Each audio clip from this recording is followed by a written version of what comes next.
बहुत बहुत स्वागत आप सभी का। आप देख रहे हैं कहानी कुर्सी की। मैं हूं सौरभ, आपके साथ स्टूडियो में हर्षवर्धन त्रिपाठी जी, विजय त्रिवेदी जी, प्रोफेसर संगीत रागी जी और समीर चौगांवकर जी आ चुके हैं। एक विवाद की चर्चा हमने आपसे की थी और वो विवाद अब बड़ा बनता जा रहा है। देखने में नहीं लगा था इतना बड़ा, लेकिन इसको लेकर के देश भर में बयानों की बहार आ गई है। अब हुआ क्या था कि बनारस में गंगा नदी में इफ्तार पार्टी हुई थी। कुछ मुस्लिम युवक जो थे उन्होंने एक बोट बुक की और उस पर उन्होंने शाम के वक्त अपनी इफ्तारी कर ली। इस पर कुछ हिंदू संगठनों ने एतराज़ किया, पुलिस में शिकायत की कि इन्होंने वहां पर नॉनवेज खाया और जो बचा कुछ नॉनवेज था उसको गंगा नदी में बहा दिया। इनके ऊपर एफआईआर हो गई, इनको गिरफ्तार कर लिया गया, अभी अरेस्ट भी हो गए। इसके बाद एक के बाद एक बयान कांग्रेस पार्टी के बहुत सारे नेताओं ने, मैं देखा वीडियोस बना के डाले कि देश में इतना हिंदू मुसलमान हो रहा है, कहाँ ले जाना चाहते हैं देश को मोदी जी और संघ वाले बीजेपी वाले, ये बताएं। और इसमें ऐसा क्या पाप कर दिया था इन लोगों ने, इनकी गिरफ्तारी कैसे हो सकती है, ये तो दुनिया में कहीं नहीं होता। इस पर दो बयान मैं आपको दिखाता हूँ।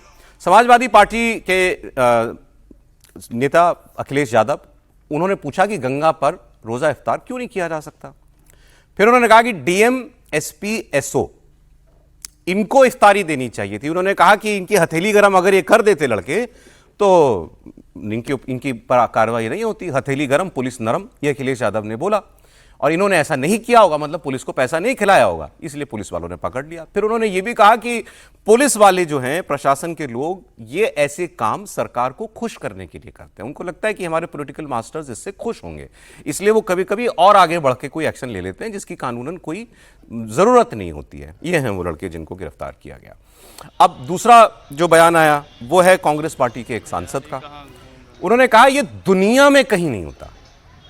जिस अपराध में इन लोगों को गिरफ्तार किया गया, इसका कहीं कोई उदाहरण आपको दुनिया में नहीं मिलेगा कि एक नदी पर रोजा इफ्तार करके इन्होंने कौन सा गुनाह कर दिया, कौन सी धारा लगेगी इनके ऊपर, ये तो बताया जाए। अच्छा, फिर आगे उन्होंने ये भी कहा, क्योंकि हमने जब ये खबर की थी तो हमने एक उसमें कैविएट लगाया था कि इन्होंने नॉनवेज खाया या नहीं खाया, नॉनवेज पानी में बहाया कि नहीं बहाया, ये जांच में पता चलेगा। हमने भी उस वक्त ये कहा था कि हमको ये नहीं मालूम कि वाकई इन्होंने किया कि नहीं किया, इस शिकायत में कहा गया था।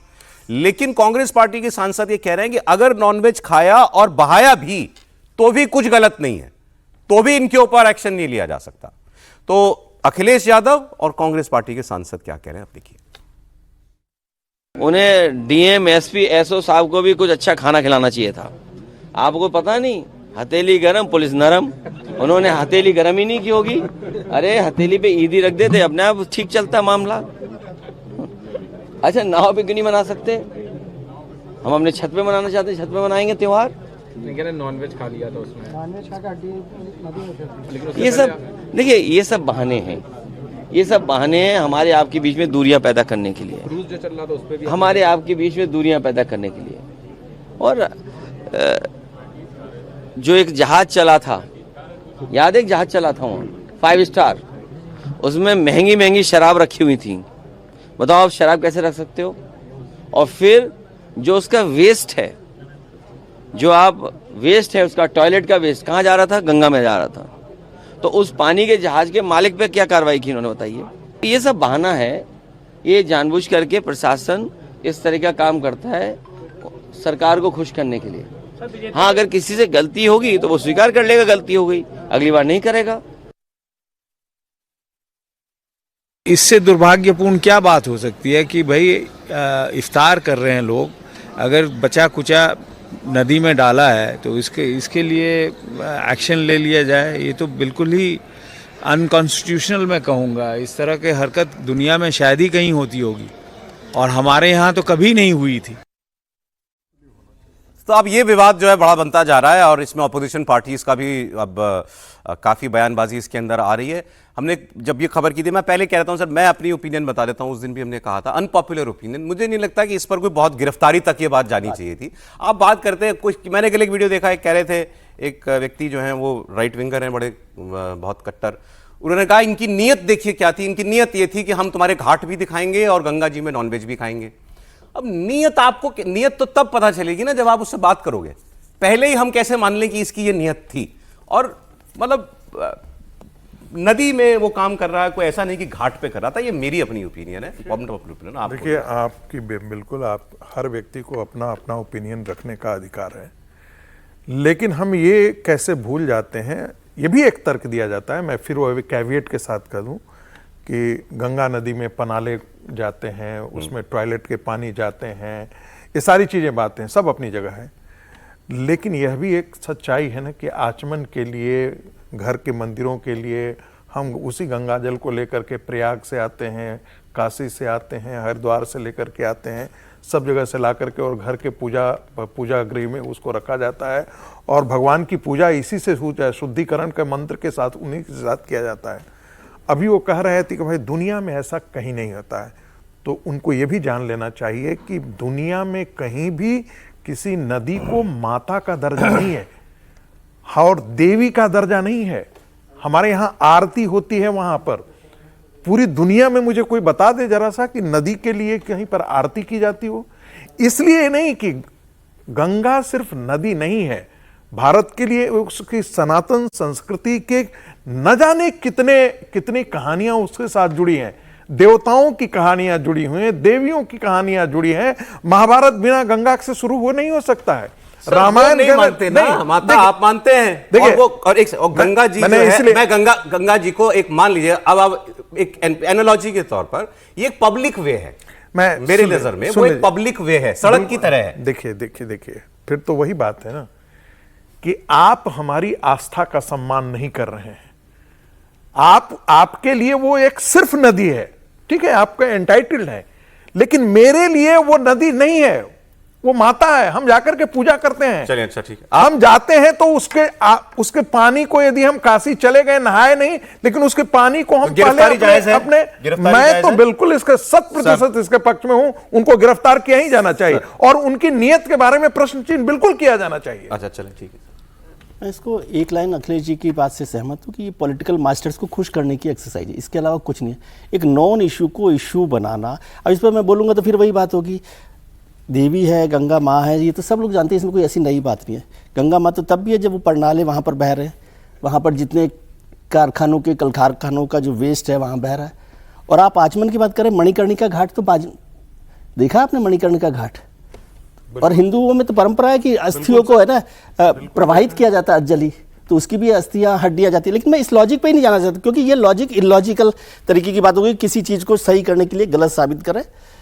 ऐसा तो कतई नहीं है कि इसको है ना गिरफ्तार करके फांसी चढ़ा दे, जेल भेज दे। ज्यादा से ज्यादा ये हो सकता है कि समझा देते कि भाई ऐसा नहीं करना चाहिए, पकड़ के डपट देते। हाँ, डपट देते, इससे ज्यादा कुछ नहीं है। लेकिन वो पॉलिटिकल मास्टर्स को खुश करने के लिए, और जो ऐसे लोग हैं जो इलॉजिकल बात करते हैं उनको खुश करने के लिए। सर वो तो जाता ही, तो कोई बात नहीं रहा है सर। नहीं, सबके लिए जा ही रहा है सर, वो जा ही रहा है चिढ़ाने के लिए, वो गया ही है आस्था को चिढ़ाने के लिए। त्रिपाठी जी मन में आया तो कहना, नहीं कहीं मन में आया क्योंकि वो लोग घटिया हरकत कर रहे हैं और हम लोग उसको कहें कि अरे बच्चे हैं, थप्पड़ मार के छोड़ दो, थोड़ा डांट दो। वो क्या बच्चे देख रहे हैं क्या? कोई गलती हो गई कि 2 घंटा मारो है? उनको गंगा नदी पर बोट करके, और मैंने उस दिन भी कहा था, करते ना शाकाहार इफ्तारी, कोई दिक्कत नहीं थी। इफ्तारी में समस्या नहीं है भाई, उसमें सौहार्द बनता है, मिलते हैं। जो रोजा रखते हो तो पवित्र भाव से रखते हैं ना, और रोजे के बाद इफ्तारी इतने नीच भाव से ऐसे कोई कर सकता है क्या? और जो लोग ये कह रहे हैं भाव कैसे पता, अलग भाव कैसे पता? तो भाव तो ऐसे ही पता चलता है जो दिख रहा होता है, भाव तो ऐसे ही पता चल रहा होता है ना। और ये आपने भी कहा, अब आप सुन लीजिए, वो कह रहे हैं कि अगर बचा खुचा डाल भी दिया तो क्या भाव और कैसे पता चलेगा? भाव पता करने कोई बैरोमीटर लगाएंगे और तो कोई तरीका है नहीं। और फिर मैं कह रहा हूं, हिंदू आस्था इस देश में फ्रॉड सेकुलर्स के लिए मजाक का विषय है। कोई भी कह देता है अस्थि विसर्जन किस भाव से हिंदू धर्म में होता है उसका अनुमान है, उसको आप नोच के मांस फेंक देने के बराबर कर चले सर आगे बढ़े। गिरफ्तारी जायज है सर साहब, आज मुझे बोलने दीजिए 10 सेकंड। हमको एक लाइन से जोड़, मैं कह रहा हूं कि आपकी हमारी आस्था ठीक है, खत्म है। कल जाकर के सुअर का मांस हम यदि मस्जिद के आगे ये बात कही थी, इसको आप उतनी बड़ी प्रोवोकेशन मानते हैं? ये प्रोवोकेशन ही है, ये जानबूझ करके आप कंप्लीट कर दीजिए, आगे बढ़ता हूं। मैं कह रहा हूं कि इस देश में हजारों लाखों लोग सुबह से उठ के गंगा का ध्यान करके, गंगा में नहा के, गंगा का आचमन करके करते हैं। हम नोएडा रहते हैं, हमारे यहाँ अभी भी गंगा का पानी रोज पूजा ना हो, अगर हर घर में वो गंगा जल लेके ही हर घर में एक डिब्बे में गंगा जल, आप गंगा जल कैसे देखते? और उसके बाद हम कोशिश कर रहे हैं ना कि कुछ नहीं जाएगा, हम कह रहे हैं ना गंगा साफ होगा, हम ना क्योंकि नाला गिरता था तो इसलिए हम हड्डी, पुलिस एक्शन के पक्ष में आप भी 100%। चलिए, आगे बढ़ते कोई हैं। भी अगर मांसाहार गंगा पे करे तो उसके खिलाफ कुछ कार्रवाई चुनावी होगी। खबर आपको बता दें, बंगाल में चुनाव है जी। नॉन इशू को इशू बनाना केवल पॉलिटिकल मास्टर्स यहाँ को खुश बताइए। रखने की एक्सरसाइज। यहां भी इशू बन रहा है क्या? अगली खबर पे, चुनाव आयोग ने पश्चिम बंगाल में मॉडल कोड ऑफ कंडक्ट लागू होने के 72 घंटों के अंदर अंदर पूरे बंगाल में प्रशासन में बड़े पैमाने पर ट्रांसफर किए हैं। बदलाव के पीछे की वजह को लेकर कहा जा रहा है कि आयोग को लगता है कि मौजूदा टीएमसी सरकार के अधीन प्रशासन और पुलिस निष्पक्ष चुनाव नहीं कराएंगे, इसलिए पुलिस और जिला प्रशासन ही नहीं, राज्य के सबसे बड़े प्रशासनिक और शहरी निकाय के प्रमुख तक बदले जा रहे हैं। जिन अधिकारियों के तबादले हुए हैं उनमें home secretary, DGP, 3 ADG, 5 DIG, 12 SP, Kolkata police commissioner, Kolkata police के सेंट्रल डिप्टी कमिश्नर, 4 दूसरे पुलिस कमिश्नर और शहरों के, 11 जिलों के डीएम और कोलकाता म्युनिसिपल कॉर्पोरेशन के कमिश्नर ये भी शामिल हैं। इसके साथ ही चुनाव आयोग ने इंदिरा मुखर्जी समेत बंगाल के 15 आईपीएस अफसरों को बंगाल से बाहर जाने का आदेश दे दिया है। देर रात जारी इस आदेश में कहा गया है कि तमिलनाडु और केरल समेत 4 राज्यों में जो चुनाव होने जा रहे हैं, इनमें कई अधिकारियों को पहले ही पर्यवेक्षक के रूप में दूसरे राज्यों में भेजा जा चुका है। ऐसे में बंगाल के 15 और अधिकारियों को उन राज्यों में भेजने का फैसला किया गया है। ममता बनर्जी इस बात को लेकर बहुत आग बबूला है। सर, इतने बड़े पैमानों पर प्रशासनिक फेरबदल हो रहे हैं, नॉर्मल है ये समीर जी? नहीं, नॉर्मल तो नहीं है, निश्चित रूप से इसमें कोई दो राय नहीं। राज्य छोड़कर जाने के लिए दूसरे राज्यों में लगा देना। और अब प्रभात खबर पढ़ रहा था मैं कलकत्ता का सुबह, उसमें एक दो जो अधिकारियों का ट्रांसफर किया गया है, वो कह रहे कि जो बेसिक ट्रेनिंग होती है वही हमको ट्रेनिंग दी नहीं गई है पर्यवेक्षक के रूप में। हम जाकर केरल में कैसे निष्पक्ष चुनाव करवा पाएंगे, क्योंकि हमारे पास ट्रेनिंग ही नहीं है। रात को ऑर्डर आ गया है कि आपको केरल जाना है, केरल में जाके हमें क्या करना है, हमें इसकी ट्रेनिंग ही नहीं है। और 9 तारीख को वहाँ पर वोटिंग होने वाली है। तो मुझे लगता है कि चुनाव आयोग जिस तरीके से कर रहा है, और चुनाव आयोग को लग रहा है कि ऐसा मकसद था कि ये अफसर बंगाल में ना रहे। निश्चित रूप से मुझे लगता है इन अफसरों का विवादित पृष्ठभूमि रही होगी, और चुनाव आयोग को लगता होगा कि इनका एसोसिएशन राज्य सरकार से ज़्यादा टीएमसी के साथ ज़्यादा रहा होगा, और ये चुनाव निष्पक्ष कराने में अपनी भूमिका नहीं निभा सकता है। तो चुनाव आयोग की जिम्मेदारी है निष्पक्ष चुनाव करवाना। चुनाव आयोग को लग रहा होगा कि इनके रहते निष्पक्ष चुनाव नहीं होंगे, तो उनको चुनाव आयोग ने कहा है कि भाई आप कुछ समय के लिए बाहर जाइए, चुनाव हो जाएंगे, 4 तारीख को चुनाव परिणाम आएगा, उसके बाद आपकी वापसी हो जाएगी। तो मुझे लग रहा है कि निष्पक्ष कराना चुनाव आयोग की जिम्मेदारी होगी, और उस कारण चुनाव आयोग इस बार सारे वो ऐतिहासिक कदम उठा रहा है, जिसमें ऐसे लोग जो संदिग्ध है वहां के, चाहे वो प्रशासनिक अधिकारी हो, चाहे वो दूसरे पोस्ट पर हो, उन सबको या तो अपनी जिम्मेदारी के पद से मुक्त कर रहे हैं या उनको दूसरे राज्यों में भेजा जा रहा है। मुझे लग रहा है कि इस चुनाव आयोग ने इस बार कमर कस ली है। जिस तरीके से बंगाल में बड़े पैमाने पर हिंसा होती थी, और इस बार तो सिर्फ 2 चरणों में चुनाव हो रहा है, 23 तारीख और 29 तारीख में। ये कार्रवाई उचित भी है और नहीं उचित है, नहीं उचित है। मुझे लगता है इसमें गलत क्या है। निष्पक्ष चुनाव के लिए अगर चुनाव आयोग इसकी पहल करता है तो मुझे लगता है इसका सबको स्वागत करना चाहिए। ममता बनर्जी के लिए अधिकारी थोड़ी वोट करेंगे, ममता बनर्जी को तो जनता वोट करेगी, जनता आपके फेवर में होगी तो वोट करेगी। ट्रांसफर वगैरह करता ही है चुनाव आयोग जब इलेक्शन होता है, यहाँ कुछ बहुत ज्यादा लेवल पर हो रहा है। चुनाव ट्रांसफर करना इलेक्शन कमीशन का काम है और उसको लगता हो, लेकिन जितने पैमाने पे किया है, इससे लगता है चुनाव आयोग को भी लगता है कि अकेले बीजेपी की जिम्मेदारी नहीं है ममता के खिलाफ लड़ना। ये तो बात मुझे लगता है कि बहुत ही हार्श टिप्पणी है।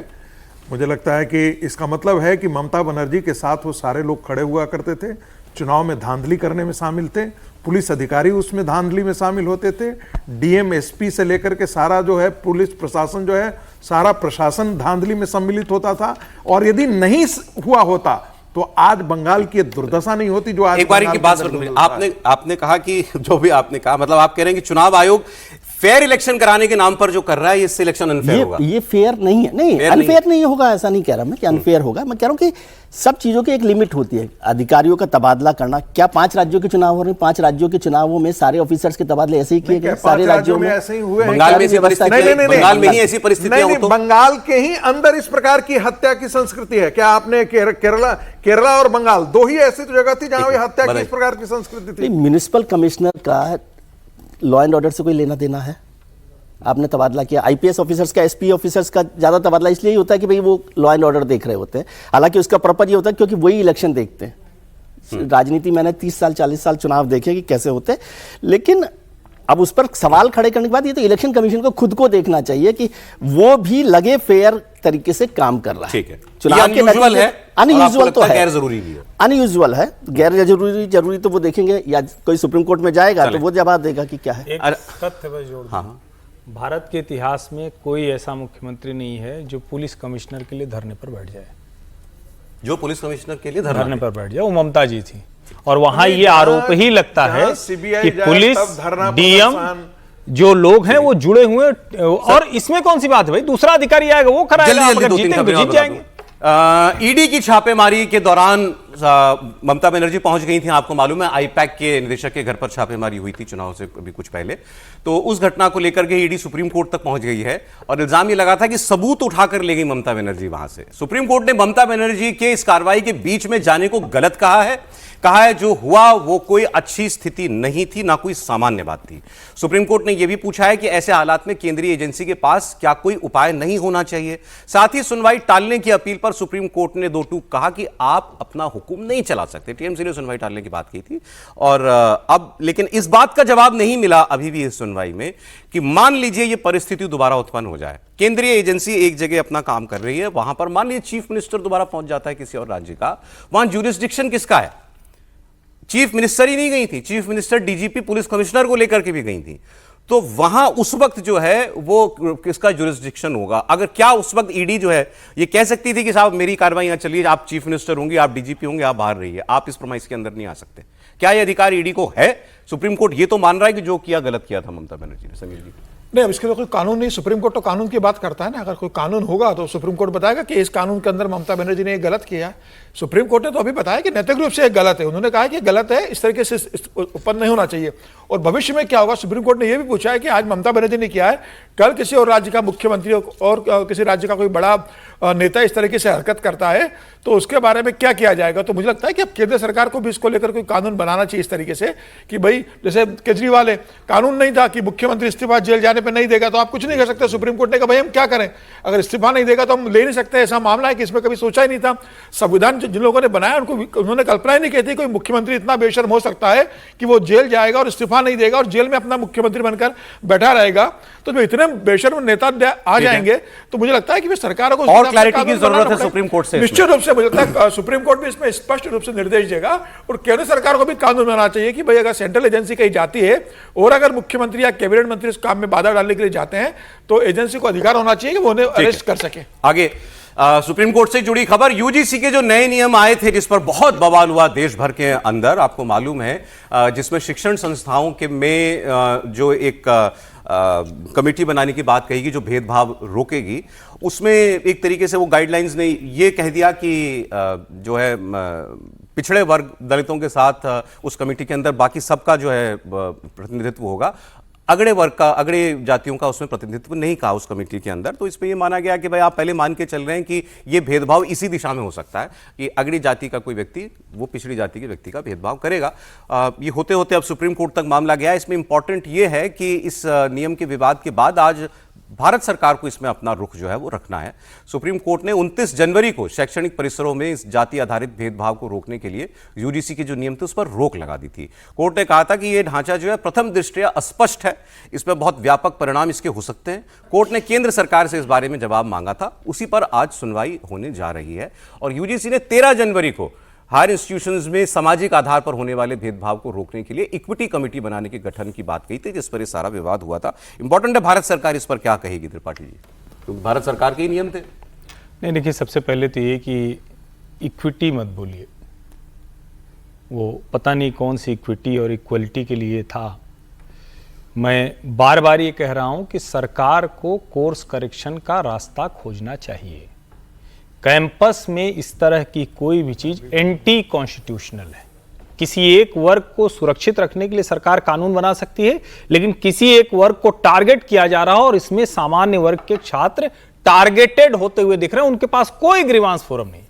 कैंपस में तो आपको सीधे सीधे रखना चाहिए, किसी भी छात्र के साथ किसी भी तरह की गड़बड़ हो, उसकी शिकायत हो, और वो जो पहले से हर जितने विश्वविद्यालय हैं, जितने महाविद्यालय हैं, इसकी कोई आवश्यकता नहीं थी। इसको वापस लेने का तरीका सरकार को खोजना पड़ेगा, इसके अलावा और कोई रास्ता नहीं। शिक्षा मंत्रालय के अंतर्गत ही गाइडलाइंस बनी, अब भारत सरकार में आता है शिक्षा मंत्रालय, भारत सरकार को जवाब देना है। क्या अपनी सरकार के नियमों के खिलाफ जवाब देगी सरकार? मुझे लगता दो टिप्पणी, गलती हो तो कोर्स करेक्शन में क्या दिक्कत है? मुझे 2 टिप्पणी मैं करना चाहूंगा और बहुत खुल करके करना चाहता हूं। राजनीतिक दृष्टिकोण से यदि आप देखें तो यह भारतीय जनता पार्टी के लिए खतरनाक है। मैं इसलिए कह रहा हूं क्योंकि जो कुछ भी किया गया है ये मान लिया गया है कि ये जो भेदभाव होता है सिर्फ अगड़ी दागती जो है वो उनका शोषण करते हैं या इस प्रकार के काम में लगे हुए हैं। यदि आप दलितों पर उत्पीड़न का यदि आप रिकॉर्ड देखेंगे, कहीं और दूर जाने के लिए है, मुझे साउथ का आंकड़ा नहीं मालूम है, लेकिन उत्तर प्रदेश और बिहार का आंकड़ा मालूम है। दलितों पर एट्रोसिटीज के केसेस को आप जरा रिकॉर्ड में लेकर के आ जाएं तो आपको पता लगेगा कि जिन डोमिनेंट कास्ट जिसे हम कहते हैं ओबीसी के अंदर, उन डोमिनेंट कास्ट ने दलितों पर उत्पीड़न किया है। और यह विश्वविद्यालयों में भी लागू है, हर जगह लागू है। मैं कहता हूं कानून आप लाइए, मैं ये नहीं कहता, लेकिन यह सुरक्षा दीजिए कि कोई भी छात्र हो, चाहे सामान्य वर्ग का ही क्यों नहीं छात्र हो, यदि उसके साथ भी यदि गलती हो रही है तो आप नियम तो अन्यायपूर्ण नहीं बना सकते भारत ना। सरकार को नियम वापस उस पर जवाब जो दिया मुझे जाएगा, ऐसा लगता वापस है कि भारत बैकट्रैक सरकार करना को पड़ेगा। इसके बारे में गंभीरता से सोचना चाहिए।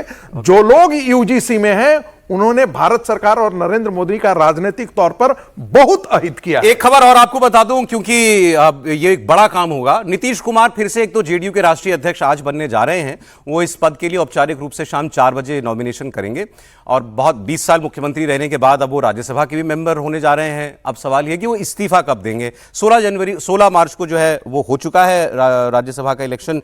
अब सवाल है उनका इस्तीफा जो है वो कब होगा और अगला मुख्यमंत्री कौन होगा। सर, आज वो पार्टी के अध्यक्ष दोबारा बनेंगे। तो अब स्वस्थ हैं वो, हम चाहते हैं कि उनके लिए शुभकामनाएं कि स्वस्थ रहे। अध्यक्ष बन रहे हैं तो फिर स्वस्थ होकर कार्यवाही करेंगे, क्योंकि इसी आधार पर उन्होंने इस्तीफा दिया कि स्वस्थ नहीं है। कानूनी तौर पे तो 15 दिन अभी उनके पास होंगे, जब वो मेंबरशिप ले लेंगे राज्यसभा की तो 15 दिन बाद उनको, उससे पहले तो देना ही है ना इस्तीफा। 15 दिन के भीतर इस्तीफा देना, वो एक हाउस से इस्तीफा देना। इसका मतलब मुख्यमंत्री से इस्तीफा देना तो नहीं है, मुख्यमंत्री तो फिर भी बने रह सकते नहीं, हैं। जब राज्यसभा के मेंबर हो जाएंगे तो सीएम बने रह सकते हैं। हाँ, 6 महीने तो बने ही रह सकते हैं, उस हाउस के मेंबर नहीं हूं तब भी। ठीक है। तो वो इशू नहीं है, मेंबरशिप में से क्या इस्तीफा देंगे। लेकिन अब तो तय है, भारतीय जनता पार्टी को तय करना है कि कौन को मुख्यमंत्री बनाना है। और इस सवाल का जवाब तो भारतीय जनता पार्टी वाले भी शायद नहीं दे सकते। समीर जी दे सकते हैं। समीर जी दे सकते हैं। हाँ, समीर। भाजपा के सम्राट नीतीश जी का इस्तीफा कब और मुख्यमंत्री कौन?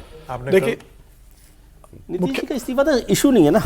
देखिए, मुख्यमंत्री को लेकर भारतीय जनता पार्टी में ऐसा नहीं कि भारतीय जनता पार्टी तय करेगी, संघ से भी इस बार विचार विमर्श हो रहा है। और अभी नितिन नवीन 3 दिन रुके थे, संघ की जो बैठक हुई थी, पत्री सभा की बैठक, और खबर ये आ रही है कि उन्होंने इस संदर्भ में संघ के प्रमुख मोहन भागवत जी से, दत्तात्रेय होसबोले से चर्चा की बिहार की राजनीति को लेकर।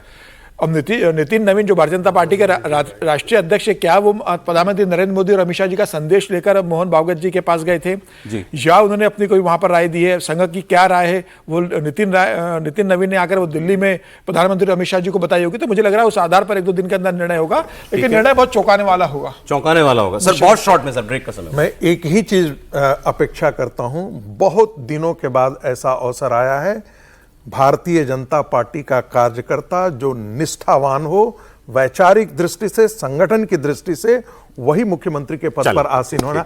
आयातित लोग नहीं होने चाहिए। तो सम्राट चौधरी नहीं होना ऐसी चाहिए। बात नहीं, आप कह रहे हैं, देखिए इतनी बड़ी बात बोल दी। मैं समर्थन कर रहा हूं इस आयातित बात कौन है? देखिए, सम्राट कौन सी चौधरी है। पार्टी? हाँ, नहीं, मैं किसी का नाम नहीं, उनके लिए नहीं।